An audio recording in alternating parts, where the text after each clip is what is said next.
kalau di bubble cap ini kan sendiri dia ada chimney-nya, lalu ditutup sama cap gitu. Jadi liquid kita, kalau liquidnya pun sangat kecil gitu jumlahnya, ya dia nggak akan bisa masuk ke kalau dibandingkan sitre gitu ya, kalau sitre kan bolong-bolong gitu, ada perforated-nya, jadi liquidnya bisa tapi kalau di bubble cap, karena paper jalannya berbeda, liquid jalannya berbeda, sehingga ini lebih efektif kalau untuk tadi untuk tendang dan leakage. Kalau kita bilang ya whipping leakage, leaknya tadi bisa kita hindari. Nah, bubble cap kamar flooding juga. Jadi ada dua istilah flooding, yang dimana active area flooding atau mungkin bisa kita sering dengar jet flooding, gitu ya. Dimana di sini vapor velocity itu jumlah vapor itu yang naik gitu kan ya. Ini kan akhirnya menyebabkan liquid ini kan tererasi gitu ya. Jadi ada area di liquid ini sendiri. Nah, akhirnya space di tray-nya ini menjadi penuh gitu. Nah, jadi ini yang kita namakan active area flooding. Jadi tray spacing ini di antara masing-masing tray ini gitu ya. Ini berapa space-nya untuk kontak antara liquid sama paper. Nah, itu yang dinamakan tadi active area flooding atau jet flooding, yang memang ini liquid spray gitu ya, liquid atau liquid yang tadi tererasi gitu. Terus ada juga dalam kamar chop flooding, yang dimana di sini erat dengan liquid entering velocity gitu. Bagaimana jumlah liquid yang secara liquid load gitu ya, yang kita bisa bilang liquid load yang masuk ke down kamar itu harus ada batasannya gitu. Nah, karena kita punya down kamar yang sectionalnya terbatas gitu kan, liquid ini sebagai jalannya liquid, dan jumlah pass atau jumlah flow path-nya si liquid ini akan sangat tergantung dari liquid load yang tadi yang masuk ke down kamar itu. Jadi dari kamar chop flooding ini erat dengan liquid entering velocity dan number of pass yang dibutuhkan. Ada, kita tahu ada 1 pass, 2 pass, 3 pass, 4 pass, atau 5 pass gitu kan ya. Nah, itu tergantung dari jumlah liquid yang dimasukkan, dan itu tergantung juga jumlah dengan column size ya. Tentu juga berikutnya ada dalam kamar backup flooding, yang ini erat kaitannya dengan vapor dengan pressure drop gitu ya. Bagaimana di sini kita bisa hitung dan kamar liquid backupnya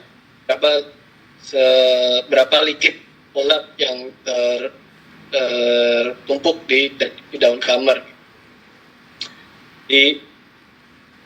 Untuk secara perhitungan sendiri, ini aerated backup dibagi tray spacing plus outlet weir height-nya. Outlet weir height itu yang tadi di sini sampai tray-nya ini berapa weir height-nya, dan tray spacing-nya ini yang ini menjadi hitungan dan kamar backup flooding, yang dimana ini erat kaitannya dengan pressure drop, dan tinggi outlet weir height-nya ini juga menjadi parameter yang penting, dan density difference juga antara liquid sama paper, karena ini berkaitan dengan vapor disengagement ya, atau vapor disengagement itu kemampuan vapor untuk lepas dari liquid gitu, supaya tidak terjadi vapor entrainment. Jadi vapor entrainment itu bisa terjadi di down kamar, karena vapor bisa juga masuk ke sini gitu kan. Nah, ini berapa yang bisa kita toleransi gitu dibilang. Terus ya, karena tadi kan vapor seharusnya dia nggak sini, dan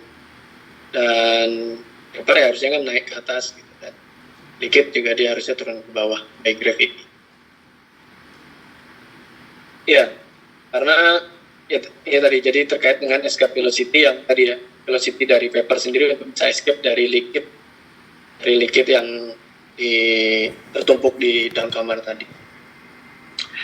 Lalu juga ada bright red pressure drop, yang ini menjadi penting juga. Right pressure drop ini artinya adalah bahwa tanpa adanya liquid, berapa sih vapor yang dry gitu ya, tanpa adanya liquid gitu. Jadi vapor yang datang dari bawah untuk ke atas, ini kan tadi ada frictionnya, ada di hole-nya atau valve-nya gitu, berapa dry pressure drop-nya. Nah ini erat kaitannya dengan blowing, karena blowing itu fenomena yang terjadi kalau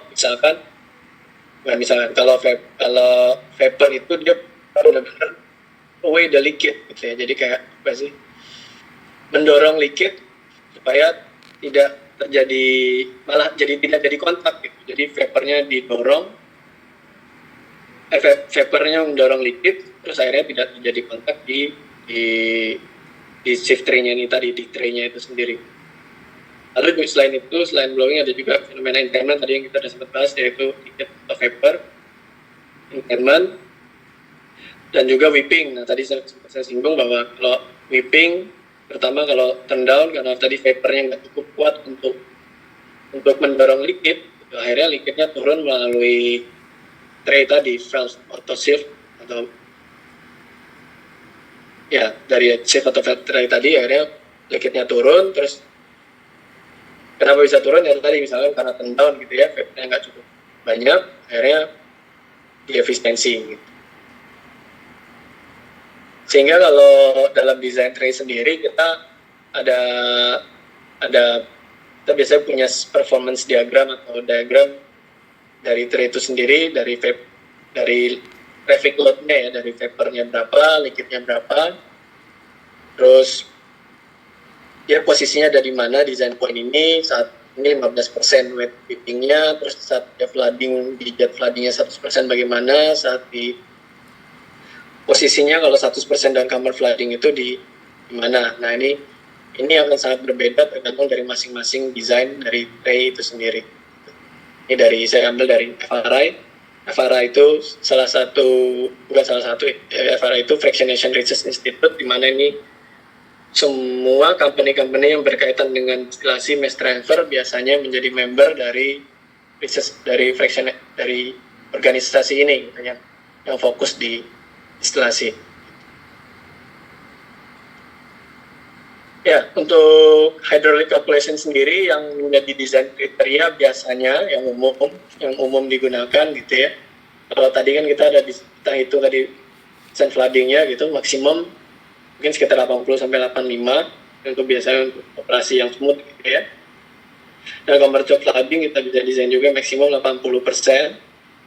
Tentu ini akan sangat bervariasi tergantung dengan kebutuhan klien gitu ya. Cuman yang umum ini yang umum aja. Terus dalam kamar backup juga maksimum 60%. Nah, whipping ini sendiri kita bisa toleransi lah ya. Kita bisa bilang ini kita toleransi sekitar 10-25%, terutama untuk vacuum system.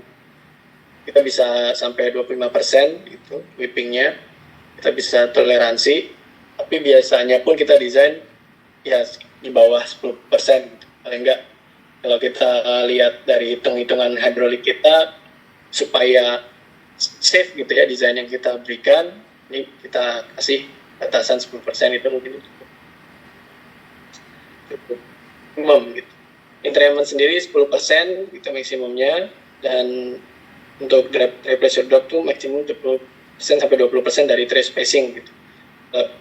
Dari dry pressure drop ini kan kita bisa hitung dari equation itu mili-mili liquid gitu ya, mili-mili yang dimana mili-mili liquid itu bisa kita convert ke milibar atau mili-mili Hg gitu ya. Nah itu 10% sampai 20% dari tray spacing itu sendiri, itu yang umum yang menjadi desain kriteria.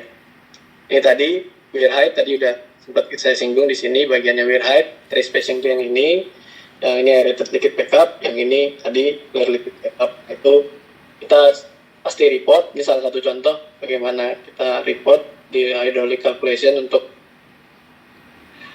proses yang dimiliki oleh user, masuk geometrinya ya, termasuk dan kamar width-nya berapa. Dan kamar width itu yang ini jarak antara dari cell ke dan kamar sectionnya itu berapa. Nah itu kita namakan dan pemaruit. Nah, tentu kita bisa calculate the area-nya berapa, weir height-nya berapa, mili, berapa dengan kamar clearance-nya. Nah kalau kita bicara inovasi di tray design tadi saya sempat singgung bahwa ada high performance tray, dimana kalau high performance tray ini lalu ini cepat saja, tadi juga sempat kita singgung bahwa pressure drop-nya kecil, terus juga bagus untuk good small capacity. Terus kalau tray ya itu biasanya untuk large capacity terutama. Terus kalau high